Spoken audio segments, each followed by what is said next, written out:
되시기를 축복합니다. 할렐루야, 할렐루야. 오늘도 이렇게 주님 앞에 불러주신 우리 하나님께 감사드리고 크신 은혜로 축복하실 줄 믿습니다. 오늘 말씀은 사울이 예루살렘에 가서 복음을 전하는 내용이 되겠습니다. 그래서 사울이 예루살렘에서 전도하다, 이런 제목을 잡았습니다. 먼저 사울이 예루살렘에 가서 제자들을 사귀려고 했습니다. 1절 26절 말씀, 사울이 예루살렘에 가서 제자들을 사귀고자 했다라고 했습니다. 사귄다라는 말은 달라붙다, 결합하다, 연합하다, 이런 강력한 뜻입니다. 사울이 예루살렘에 가서 예루살렘 교회의 성도들과 이렇게 연합해서 하나가 되고자 했다라는 뜻입니다. 그런데 사울이 왜 이렇게 했겠습니까? 그가 이렇게 하려고 한 목적은 예루살렘의 사도들이 나를 인정해 주고 또 그들에게 잘 보여야 내가 앞길이 열린다, 이런 생각으로 한 것이 아닙니다. 갈라디아서 1장 16절 17절에 그의 아들을 이방에 전하기 위하여 그를 내 속에 나타내시기를 기뻐하셨을 때에 내가 곧 혈육과 의논하지 아니하고 나보다 먼저 사도된 자들을 만나려고 예루살렘으로 가지 아니하고, 갈라디아서 2장 6절에 유력하다는 이들 중에 본래 어떤 이들이든지 내게 상관이 없으며 하나님은 사람을 외모로 취하지 아니하시나니 저 유력한 이들은 내게 의무를 더하여 준 것이 없고, 바울 사도가 예루살렘에 가서 나보다 먼저 된 사도들에게 잘 보여서 뭔가 유익을 얻자, 이런 목적은 하나도 없었습니다. 그러면 왜 그렇게 했습니까? 이것은 그들과 사귀어서 한 마음 한 뜻이 되고 또 그렇게 되어야 복음을 힘있게 증거할 수 있기 때문에 그렇게 한 것입니다. 갈라디아서 2장 2절에 계시를 따라 올라가 내가 이방 가운데서 전파하는 복음을 그들에게 제시하되 유력한 자들에게 사사로이 한 것은 내가 다름질한 것이나 다름질하는 것이 헛되지 않게 하려 함이라. 복음을 전하는 그 사역이 더 힘있게 되고 강력하게 되는 그 목적을 두고 이렇게 예루살렘에 가서 제자들을 만나고 사귀고자 했다라는 뜻입니다.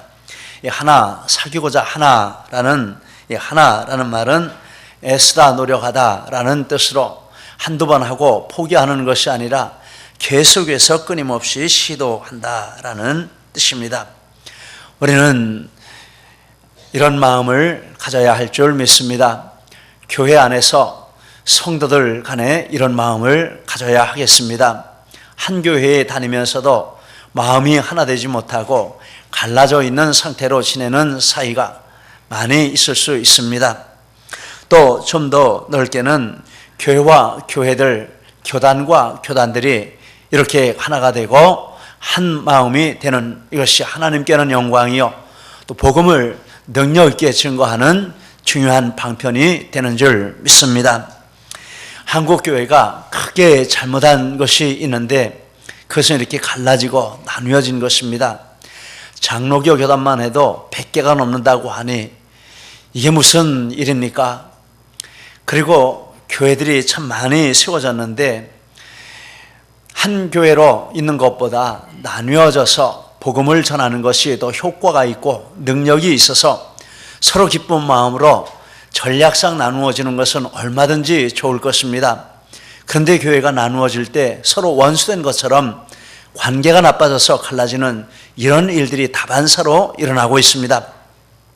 하나님이 기뻐하시지 않고 또 복음의 능력을 깎아내리는 이런 일이라는 것을 우리가 알고 있습니다. 이러함으로 사울이 예루살렘에 가서 이렇게 사도들을 만나서 교제하고 한 마음이 되고 한 뜻이 되어야 되겠다, 이런 목적을 가지고 예루살렘으로 갔습니다. 그런데 제자들이 그가 제자된 것을 믿지 않았다. 26절에 말했습니다. 다 두려워하여 그가 제자됨을 믿지 아니하니, 그도 그럴 것이 불과 얼마 전까지만 해도 스데반을 죽였고 그리고 예루살렘 교회를 박해한 기억이 생생하니까 그를 믿을 수가 없는 것이죠. 그리고 그가 위장으로 회개했다, 이렇게도 의심할 수 있습니다. 교회 내부 상황을 더 깊이 파악하려고 거짓으로 회개한 것인지도 모를 일이다. 그래서 이전에 박해한 것을 두려운 마음으로 그를 바라보고, 그리고 그가 이렇게 우리를 속이려고 하는지도 모른다라는 이런 마음을 가지고 사울을 받아들이지 않고 멀리했다라는 뜻입니다. 우리는 하나님의 일을 할 때 두려움은 없어야 하지만 신중함은 언제든지 필요한 것인 줄 압니다. 그런데 이런 상황 가운데 있는데 바울은 진정으로 회개를 했고, 그리고 예루살렘에 있는 교회 성도들과 교제하기를 원했고, 그런데 예루살렘 교회 성도들은 이런 상처가 있고 의심이 있기 때문에, 두려움이 있기 때문에 만나려고 하지 않고, 그러니 얼마나 답답한 상황입니까? 이런 상황 가운데 등장한 사람이 바나바입니다. 바나바가 사울과 사도들을 만나게 해주는 역할을 했습니다.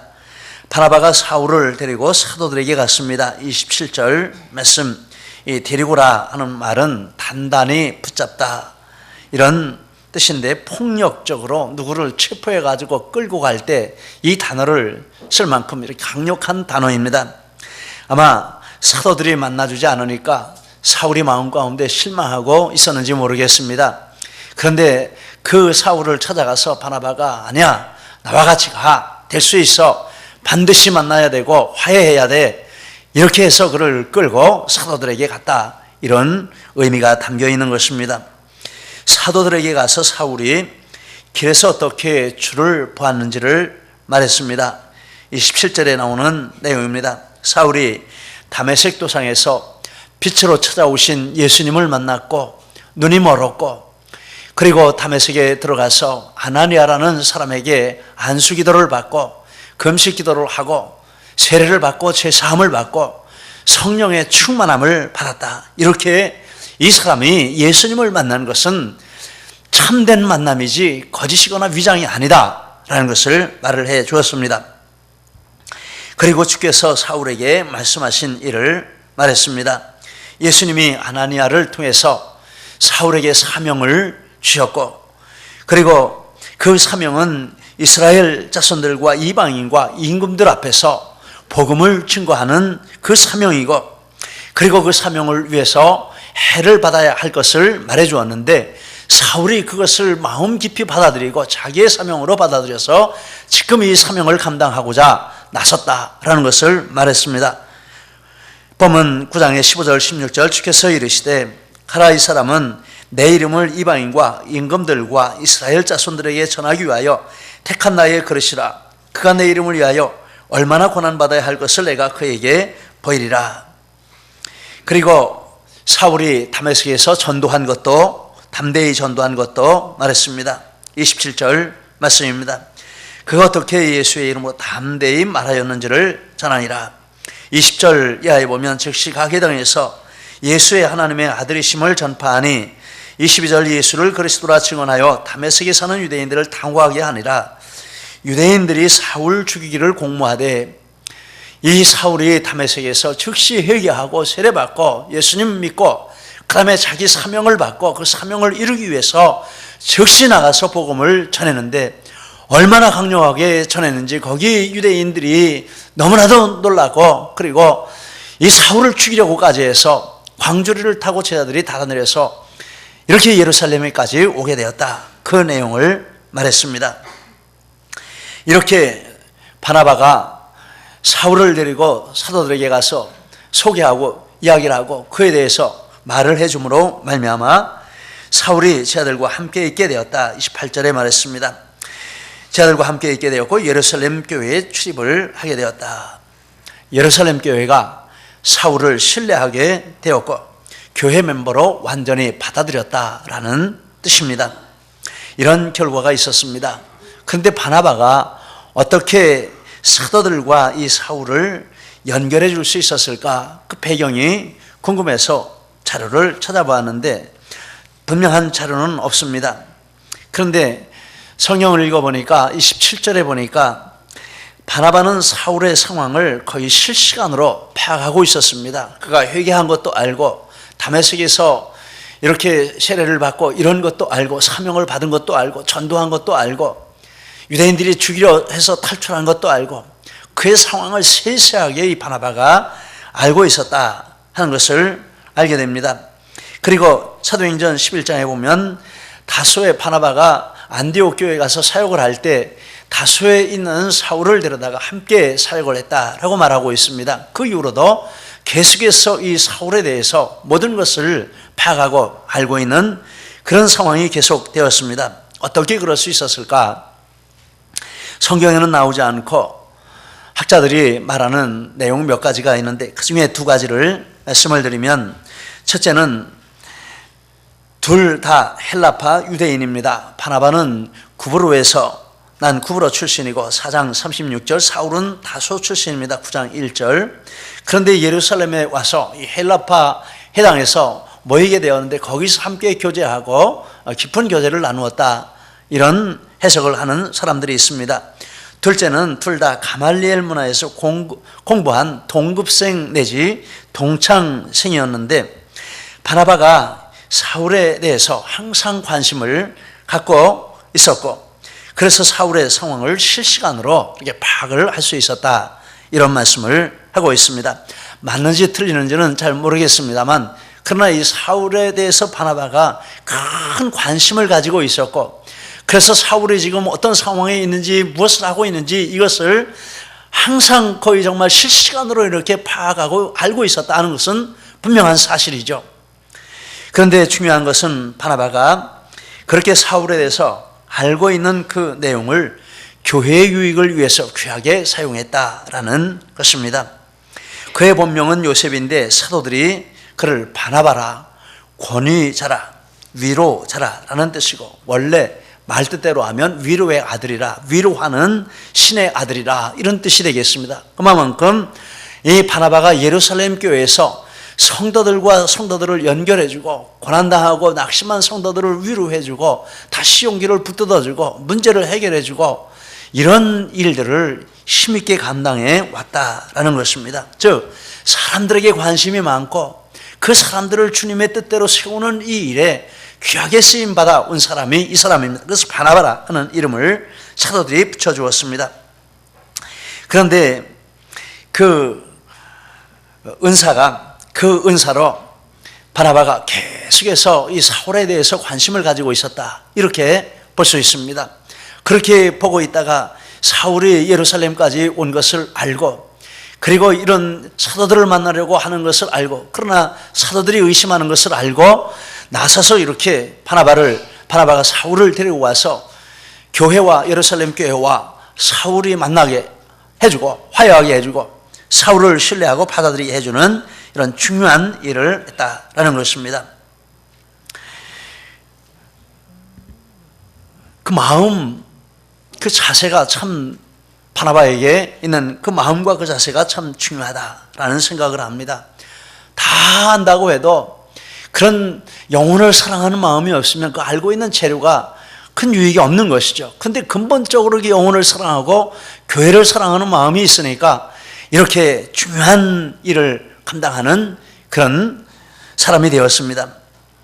일전에 한 성도님을 지난주 중에 이렇게 만났습니다. 같이 대화를 하는데 그분에 대해서 제가 이렇게 저렇게 알고 있는 상황이 있었습니다. 이분은 일부러 다른 지체들에게 전화도 자주 하는 분입니다.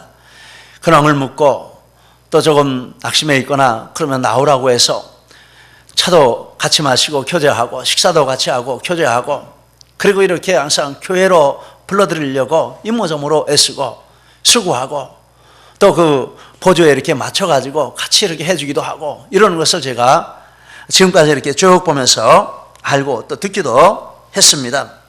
그래서 그분에게 성도님이 바로 이 위로하는 은사를 받으셨고 그 은사로 성도들을 위로하고 권면하고 하나님 교회에 속하게 하고 또 성도 간에 하나 되게 하는 이런 중요한 일을 하고 계시는 것입니다. 정말 감사합니다. 하나님 기뻐하실 줄 믿습니다. 앞으로도 그 일에 힘써 주시기를 부탁을 드립니다. 이렇게 말씀을 드렸습니다. 우리 중에 이런 은사 받은 분이 많이 나오시기를 축복합니다. 그래서 우리 교회는 정말 너나할 거 없이 누구는 가깝고 누구는 멀고 이럴 거 없이 다 한 마음이 되고 한 뜻이 되고 하나님을 아버지로 모시고 하나님 중심으로 하나가 되고 한 지체가 되어서 한 몸의 지체가 되어서 하나님께 영광을 올리고 서로 보면 기쁘고 즐겁고 반갑고 안 보면 또 보고 싶고 교회에 모이면 내 가족 같고 내 식구 같고 집에 있는 것보다 교회 오는 것이 더 좋고 할렐루야 할렐루야 이게 교회가 아니겠습니까? 이게 교회 생활하는 것이 아니겠습니까? 바나바가 이런 역할을 했다라는 것입니다. 우리 중에 이런 분들이 많이 있으시기를 축복합니다. 그래서 이렇게 사울이 예루살렘 교회에 이렇게 지체로 받아들여지고 하나가 되었습니다. 향후에 교회가 하나 되어서 복음을 전하는 일에 결정적인 중요한 역할을 이 바나바가 한 것이죠. 얼마나 중요한 일인지 모릅니다. 두 번째, 사울이 예루살렘에서 복음을 전했습니다. 사울은 예루살렘에서 전도했습니다. 29절 말씀, 또 주 예수의 이름으로 담대히 말하고. 사울은 예루살렘에 가서 이제는 사도들과 또 교회 성도들과 이렇게 친하게 지냈으니 참 좋다, 교회 안에서만 지내자, 이렇게 하지 않았습니다. 거리에 나가서 담대히 복음을 전했습니다. 사울의 주 사역지는 교회가 아니고 거리였다 하는 사실을 우리는 성경을 읽으면서 알 수 있습니다. 어디를 가든지 회당에 들어가는 것도 전도하기 위해서, 그리고 주로 길거리에서 많은 시간을 보내고 전도를 했습니다. 사도행전 14장 3절에 보니까 이고니온에서 주를 힘입어 담대히 말하니 주께서 그들의 손으로 표적과 기사를 행하게 해주사 자기 은혜의 말씀을 증거하게 하셨다.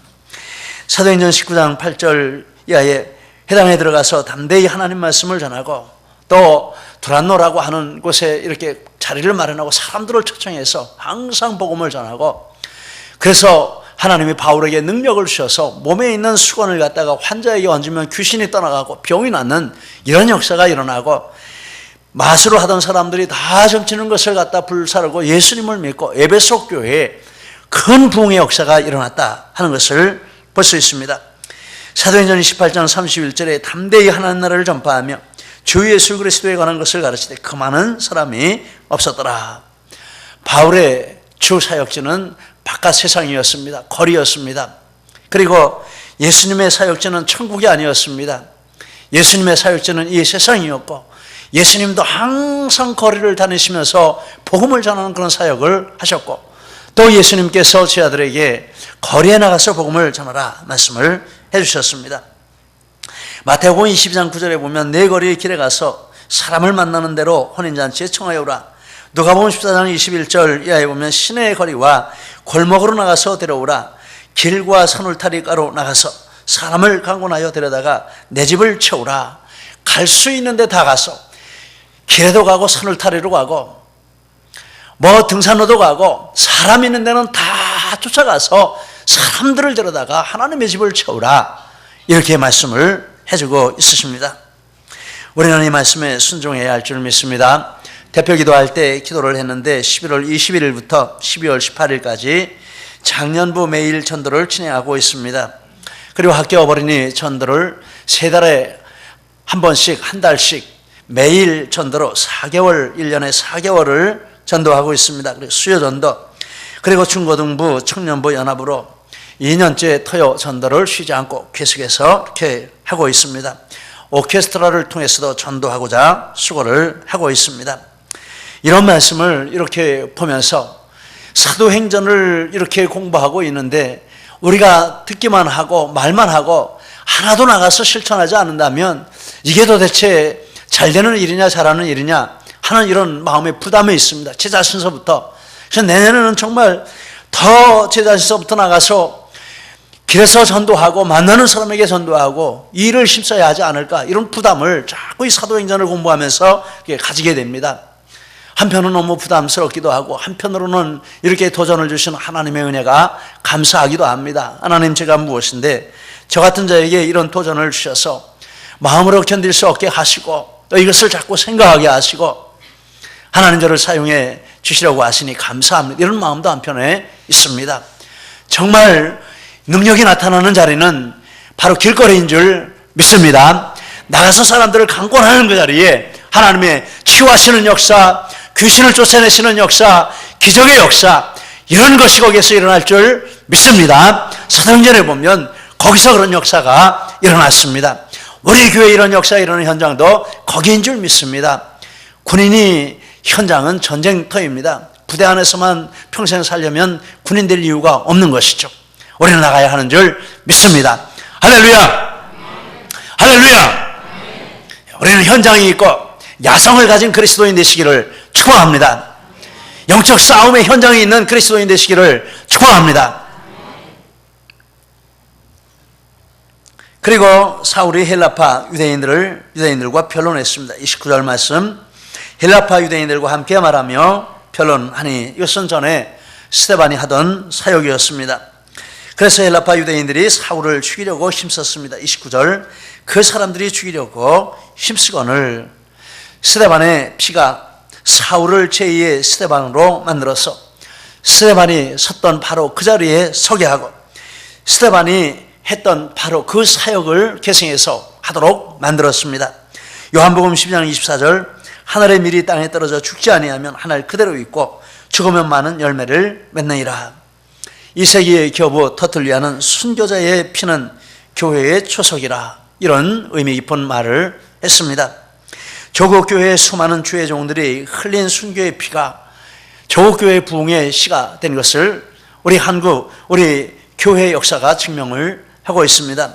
한 예를 들면 우리나라 최초의 순교자는 로버트 토마스 선교사인데 영국의 웨일즈 출신입니다. 저도 영국에 잠깐 있을 때 그 교회에 가보았습니다. 아버지가 아들을 안수해서 파송을 했는데 아버지가 아들이 죽었다는, 순교했다는 소식을 듣고 하나님 앞에 감사기도하며 온 성도들이 모여서 하나님 앞에 이렇게 감사하며 눈물로 예배를 드렸다 하는 그런 내용이 있었습니다. 교회는 작습니다.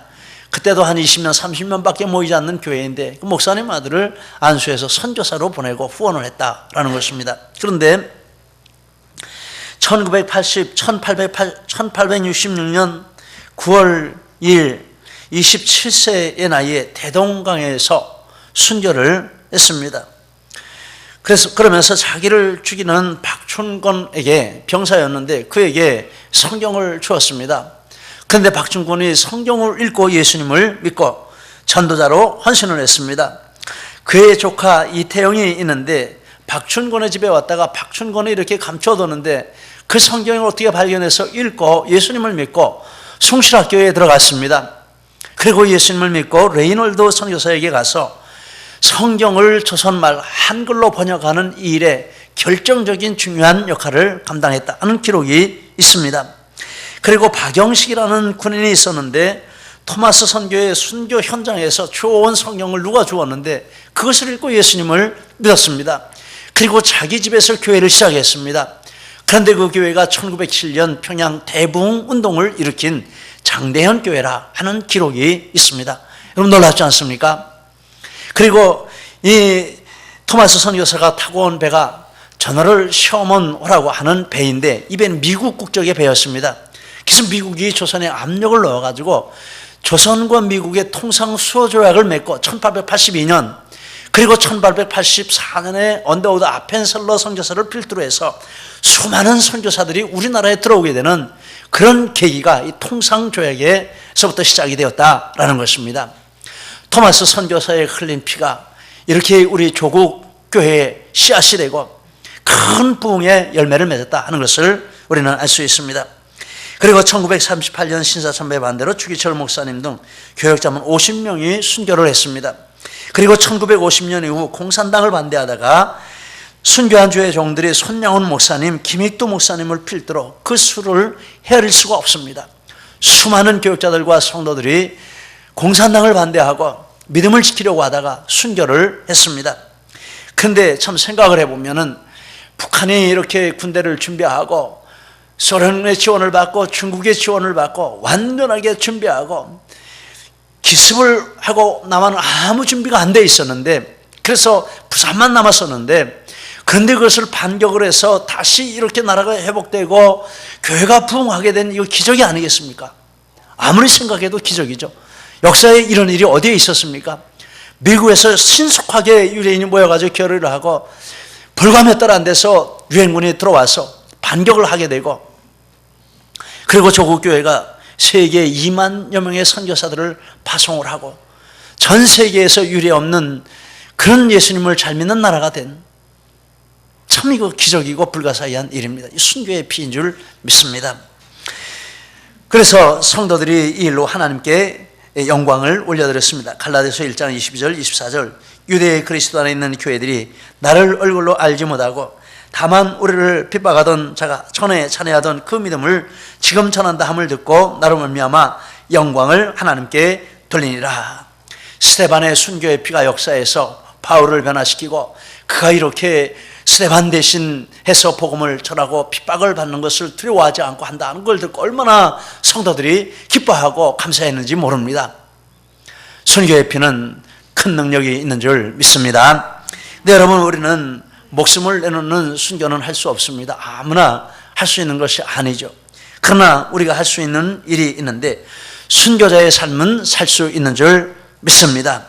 정말 우리는 하나님 앞에 나는 죽은 목숨인데 하나님이 예수 그리스도를 통해서 나를 살려주셨으므로 그 예수님을 믿는 그 순간에 나는 완전히 죽은 자이고, 예수님을 믿은 이후에 나는 이제 다시 산 몸으로, 하나님이 살려주신 몸으로 주님을 위해 살고 주님의 명령을 따라 살고 사명을 따라 산다 하는 순교자의 삶을 산다면 하나님 앞에 영광이 될 줄 믿습니다. 그리고 이렇게 살 때 거기에는 능력이 나타나고, 이것을 보는 성도들 뿐만 아니라 세상 사람들도 그렇게 사는 사람을 보고 교회를 본다면 감화 감동을 받고 기뻐하고, 저게 정말 예수님을 믿는 거야, 예수님을 저렇게 믿으면 누가 뭐라고 해, 이렇게 칭찬하고 존경하고 많은 사람이 하나님 앞에 나오는 이런 열매도 맺게 될 줄 믿습니다. 여러분, 우리 순교자의 자세로 하나님 앞에 믿음 생활하시기를 축복합니다. 그리고 형제들이 사울을 다소로 보냈습니다. 30절 말씀, 형제들이 알고 가이사랴로 데리고 내려가서 다소로 보내니라. 이것은 헬라파 유대인들이 사울을 죽이려고 했기 때문에 그를 다소로 보냈다라는 뜻으로 본문은 말하고 있습니다. 그런데 사도행전 22장 17절 이하에 보면 또 다른 내용이 나와 있습니다. 사울이 교회에 와서 예루살렘 성전에 들어 하나님 앞에 기도했습니다. 그런데 하나님이 하시는 말씀이 너 빨리 예루살렘을 떠나가라 말씀을 해주셨습니다. 그래서 사울이 말합니다. 주님, 제가 예루살렘에서 성도들을 박해하고 스데반을 죽인 거 사람들이 다 압니다. 그래서 저를 아는 사람들에게 제가 복음을 전하면 더 좋지 않겠습니까? 그러니까 너의 사역지는 이방 땅이지 예루살렘이 아니라 빨리 나가라, 이렇게 말씀하셨기 때문에 자기가 예루살렘을 떠났다, 이런 내용을 이렇게 말씀을 하고 있습니다. 그래서 사울이 예루살렘을 떠난 이유는 두 가지인데, 하나는 환경 때문에, 그리고 다른 하나는 하나님이 그렇게 말씀을 해주셨기 때문이라 하는 것을 알 수 있습니다. 우리가 어떤 일을 결정할 때 우리는 환경도 보아야 하지만 더 중요한 것은 하나님의 말씀인 줄 믿습니다. 구약성경을 우리가 묵상하면서 하나님 말씀을 무시한 아방의 운명을 묵상하면서 저렇게 큐티를 올리는 것을 보며 많은 은혜를 받습니다. 여호사밧도 마음에 걸리긴 했지만 하나님 말씀보다 아하과의 관계를 먼저 생각하고 아합을 따라갔다가 완전히 죽을 뻔하고 나라가 풍비박산이 나는 이런 역사가 있었습니다. 여러분, 우리는 다른 고려할 것도 많이 있겠지만 어떤 일을 결정하고 실행할 때 먼저 하나님의 말씀을 사모하고 하나님 앞에 기도하며 하나님의 뜻을 구하고 하나님의 인도하시는 대로 갈 때 그것이 하나님의 길인 줄 믿습니다. 눈에 보이는 대로 귀에 들리는 대로 행하지 아니하고 하나님 말씀 따라가는 이것이 우리가 걸어가야 할 믿음의 길인 줄 믿습니다. 그리하여 교회가 평안하여 든든히 서갖고 수가 많아졌다, 31절에 말씀을 했습니다. 이 말씀은 교회에 큰 박해가 있었지만 교회가 그 박해에 무너지지 않고 오히려 더 평안해지고 든든해지고 부흥했다라는 뜻입니다. 예루살렘 교회가 박해를 받은 후 오히려 수만 명이 모이는 교회로 성장했습니다.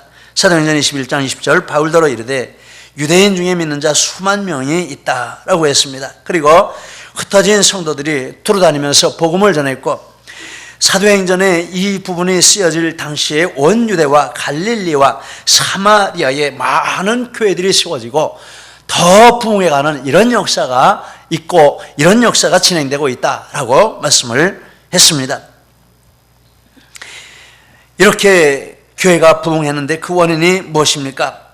주를 경외함과 성령의 위로로 진행했다라고 했습니다.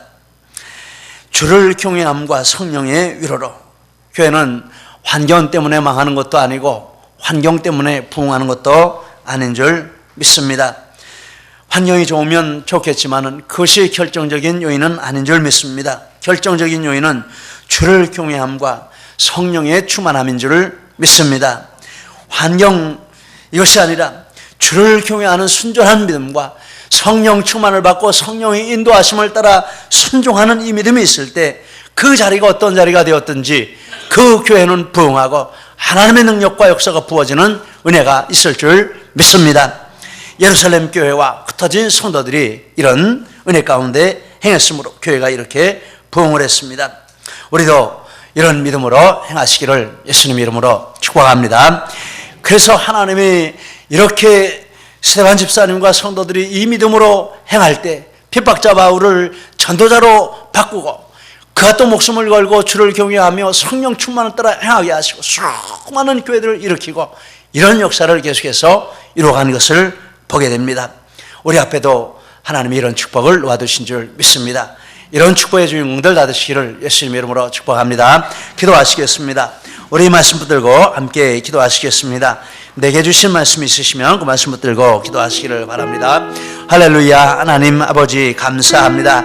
저희들에게 이 말씀 주시니 감사합니다. 하나님 사울이 핍박자 사울이 변화되어 다메섹에서 복음을 전하고 예루살렘에 와서도 복음을 전하고 그리고 교회와 한마음 한뜻이 되어 이렇게 이방에 복음을 전하러가는 이런 모습을 보게 됩니다. 하나님 아버지 저희들도 하나가 되게 하여 주시옵소서. 하나님 은혜 가운데 온 교회가 하나가 되게 하시고 모든 성도들이 한마음 한뜻이 되게 하시고 서로 사랑하고 존경하며 하나님 서로 붙들어 하나님 온전한 주 안에서 하나가 되게 하고 완전한 결속이 되게 하시고 그래야 세상에 두려워하고 부러워하는 아름다운 사랑의 공동체를 이루게 하시고 또 주를 교회하며 성령의 위로로 담대히 복음을 전하는 역사가 있도록 우리 하나님 함께 하시고 축복하여 주시옵소서. 감사드리며 예수님 이름으로 기도드립니다. 아멘.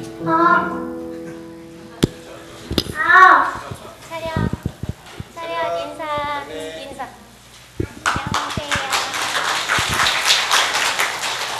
안녕하세요. 내가 해주는 내게 그가 주겠니 네가 주겠니 너는 엄마가 함께 살았던 왕의 이야기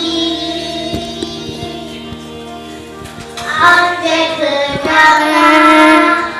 그 나라에는 몹쓸 병이 돌고 있었대. 사랑과 용서보다 미움과 싸움이 커져만 가는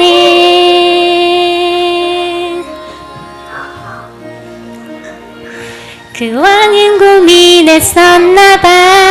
그 병을 고칠